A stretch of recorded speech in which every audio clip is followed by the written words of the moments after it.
This is the third video in the series of videos that I am doing on recursive CTEs. Let's discuss an interview question to properly understand recursive CTE. Suppose you have this input table and you have three columns: product, price and quantity.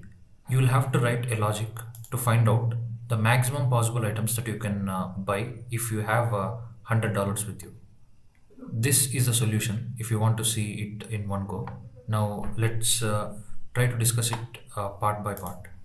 The thought process of the solution is, if you were to solve in this problem in Python, you would first try to calculate all the possible combinations using for loops and store all possible combinations in a list of tuples, and then calculate the cost for each combination and try to compare it with $100. If it exceeds $100, you will discard it. If it doesn't, you will keep on going until you find the best possible combination, buying maximum number of items with $100. The first part of the problem is to recreate this possibility calculation in SQL.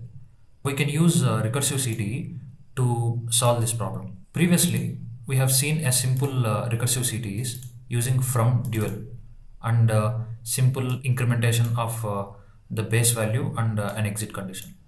Now, for this interview question, we'll use an actual table in this recursive CTE. What this does is, for all the rows in this product table, it will assign the value 1 at base value, and in subsequent iterations, it will try to increase the value and assign it for all the rows, and so on. Let's see an example. Here, if you see, these three were the rows that are present in this table, and the base value 1 is added, and in next iterations the value is increased by 1 and assigned these two value to all three rows, and so on. So this is the incrementation. And coming to exit condition of this for loop, talking in terms of this for C language for loop, this is the exit condition, right? So similarly we will have exit condition here too. The next part is trying to calculate cost based on various combination. If we look at the question once again, we have to find the best possible combination, that is maximum number of items. Means we'll have to start with lowest price and buy all the lowest price items. If it doesn't exceed $100, progress to next item. So that's what we try to solve here. So the second part of the problem is calculate the price. Keep doing a rolling sum. Let's see the output here. What we are doing here is do a rolling sum, ordering by. This is important because this will make sure you will first use up your $100 to buy all the cheap items, like least price items. So that's the purpose of this order by. You are doing here the rolling sum, which will keep track of the amount of money that you have used up in $100. So until here you have spent $60. Since we have not explicitly mentioned partition by here, it will even go into next partition without starting over, like 4. Instead of 4, it will continue from 60 to 64, 68 and so on. Your $100 gets used up at this point.